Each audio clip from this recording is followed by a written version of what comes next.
우리는 흔히 삶의 거창한 목표가 있어야 한다고 믿습니다. 픽사의 애니메이션 소울에 등장하는 조 가드너처럼 말이죠. 꿈을 이뤄야만 가치 있는 삶일까요? 만약 그렇지 못한다면 우리의 삶은 실패한 걸까요? 여기 소울의 주인공들이 보았던 깨달음을 온몸으로 증명하는 세계가 있습니다. 승천이라는 거창한 목표에 집착하다가 아예 세계를 멸망시켜버린 인류. 그리고 그들이 사라지고 황폐해진 세계에서 오직 하루하루 생존만을 위해 구르는 조그만 미물의 이야기. 오늘 우리는 인류가 도달할 수 있는 가장 궁극적인 파멸, 그리고 그 안에서 살아가는 가장 작고 질긴 생명을 들여다보려고 합니다. 게임 레이놀드에 대해 설명해 보도록 하겠습니다. 완벽한 세계. 레이놀드의 세계는 아주 먼 미래의 지구입니다. 하지만 우리가 알고 있는 지구와는 조금 다릅니다. 인류, 정확히는 고대인이라 불리는 존재들은 이미 자연의 한계를 넘어선 문명을 이뤘습니다. 그들은 생존을 걱정하지 않았습니다. 먹을 것이 부족하지 않았고 질병과 죽음마저 어느 정도 극복했으며 거대한 생명공학 기술을 이용해 목적에 맞는 생명체까지 만들어낼 수 있었죠.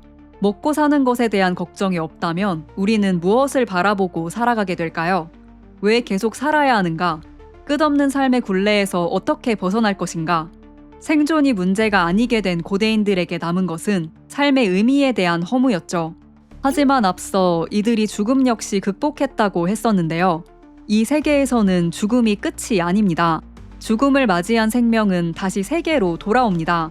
이것은 축복이 아니라 벗어나야 할 굴레였죠. 이 지긋지긋하게 반복되는 삶에서 탈출할 방법은 단 하나, 바로 승천이었습니다.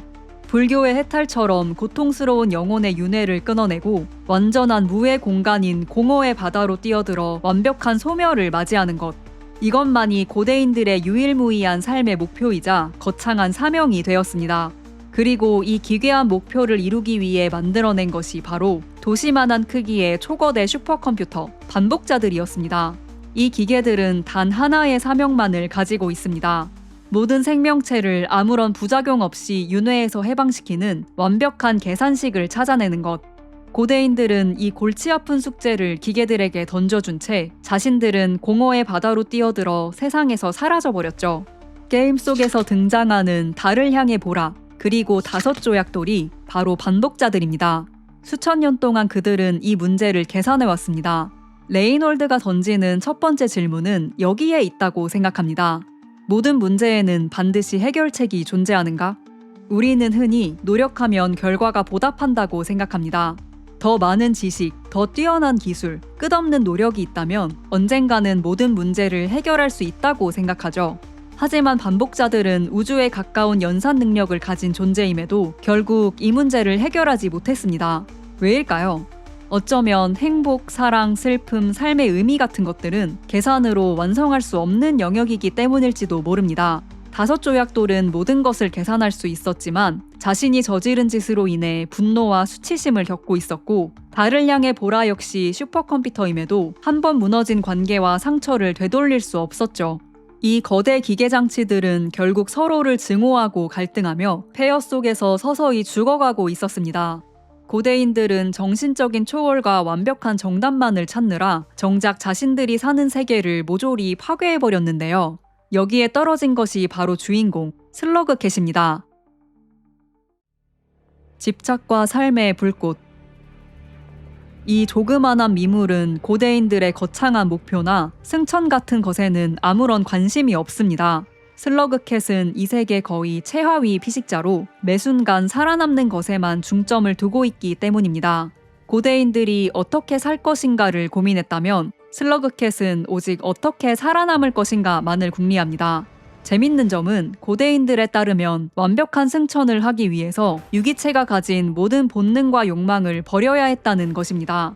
식욕, 사회성, 그리고 자아 등 집착을 완전히 비워내고 빈손이 되어야만 공허의 바다에서 완전히 소멸할 수 있었습니다. 만약 무언가에 미련이나 집착을 남긴 채 바다에 뛰어들면 영혼이 제대로 승천하지 못한 채 메아리라는 형태로 세계에 묶이게 되어버립니다. 이는 철학과 종교가 말하듯 고통에서 벗어나기 위해 마음을 비우고 집착을 끊어내는 것이죠. 우리는 종종 삶에서 특별한 목표를 달성해야 한다고 생각합니다. 큰 꿈을 이루거나 세상에 이름을 남기거나 누군가에게 인정받아야만 가치 있는 삶이라고 생각합니다. 혹은 고대인들처럼 승천해야만 살아온 의미가 있다고요.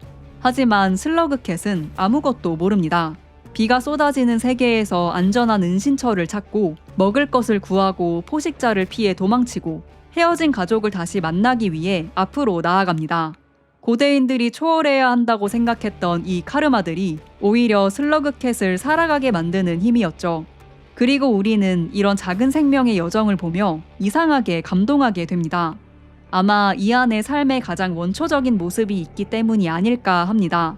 살아있다는 것, 누군가를 소중히 여긴다는 것, 내일을 기대한다는 것, 이 자체가 이미 하나의 삶의 의미가 될 수 있다는 사실입니다. 여기가 소울의 메시지와 닮아 있다고 생각했는데요. 태어나기 싫어했던 22번이 지구에서 발견한 불꽃은 무슨 대단한 업적이 아니었습니다. 떨어지는 단풍나무 씨앗, 맛있는 파이 한 조각, 파도치는 바다와 나뭇잎 사이로 내려오는 햇살. 너무나 평범해서 우리는 눈길조차 주지 않는 삶의 그 순간순간들이었죠. 우리는 미래의 성공을 위해 현재를 희생하곤 합니다. 언젠가 행복해지기 위해 오늘을 견딥니다. 하지만 삶은 목적지에 도착했을 때만 가치 있는 것이 아닙니다. 걸어가는 과정 자체가 이미 의미 있는 삶이기 때문입니다. 인생의 의미를 찾는 법. 여정의 끝에서 슬러그캣은 거대한 선택의 기로에 서게 됩니다. 레인월드에는 두 가지 정반대의 구원을 말하는 엔딩이 존재합니다. 첫 번째는 승천 엔딩입니다. 고대인들이 원했던 것처럼 슬러그캣 역시 공허의 바다로 뛰어들며 삶의 굴레를 끊어내는 불교적 해탈의 길입니다. 매일 포식자에게 먹히고 비에 휩쓸려 가야 했던 비참한 현실을 영원히 끝내버리는 말 그대로 완벽한 구원이죠. 두 번째는 DLC를 통해 추가된 귀향 엔딩입니다. 공허의 바다로 가는 대신 다시 외곽 쪽으로 향하면 처음 원했던 대로 가족들과 상봉하게 되죠. 비록 내일 또다시 생존을 위해 굴러야겠지만 서로를 보듬어주며 함께 살아가는 삶 속에서의 안식을 찾은 것입니다. 흥미로운 것은 두 엔딩 중 어느 하나도 완벽한 정답이라고 말하지 않는다는 점입니다. 하나는 고통 없는 초월이고 다른 하나는 고통 속에서도 이어지는 관계입니다. 하나는 모든 것을 내려놓는 해탈이지만 하나는 소중한 것을 끝까지 붙잡는 삶입니다. 이 두 가지 엔딩은 우리에게 묻습니다. 여러분이라면 모든 고통과 슬픔이 없는 완벽한 소멸을 택하실 건가요? 아니면 여전히 고통과 위험이 가득한 하지만 소중한 사람들이 있는 불완전한 삶을 택하실 건가요? 소울의 조 가드너가 마침내 깨달았던 것처럼 슬러그캣의 여정도 제게 큰 울림을 주었는데요. 완벽하지 않아도 매일이 치열한 생존의 연속일지라도 이 미물이 하루를 살아내는 지금 이 순간이야말로 고대인들이 꿈꿨던 그 어떤 초월보다 감동이 있었던 것 같습니다. 사실 이 게임은 제가 했던 그 어떤 게임보다 고통스러웠는데요. 블래스퍼머스나 세키로 같은 게임은 등장하는 적들이 정해져 있고 익숙해지기만 한다면 돌파구가 보이지만 레인월드는 시시각각 변하는 생태계 때문에 어쩔 땐 잘 나아가다가도 어쩔 땐 몇 시간 동안 같은 자리만 맴돌곤 했습니다. 이게 인생인가 싶더라고요. 플레이하는 동안 빠르게 엔딩을 봐야 한다는 압박감에 고통받았지만 엔딩까지 보고 나서 든 생각은 이 세계를 더 즐겼다면 재밌었을걸 이란 아쉬움이었습니다. 우리는 수많은 불꽃을 손에 쥐고도 어딘가에 있을 완벽한 불꽃을 찾기 위해 순간의 행복을 놓치고 있는 게 아닐까라는 소울의 메시지를 이렇게 직접적으로 느끼게 될 줄은 몰랐네요. 고대인들은 삶의 의미를 찾다가 삶을 놓쳤습니다. 하지만 슬러그캣은 의미를 몰라도 삶을 살아냈죠. 여러분도 인생의 의미를 찾기 위해 달리고 계신가요? 오늘은 완벽한 삶이라는 압박을 잠시 내려두고 지금 먹고 있는 음식이 얼마나 맛있는지, 사랑하는 사람과 나누는 소소한 대화가 얼마나 소중한지 무심코 흘려보내던 수많은 행복을 발견하시길 바래요. 오늘도 시청해주셔서 감사합니다. 그럼 다음에 또 다른 설명으로 찾아뵙겠습니다.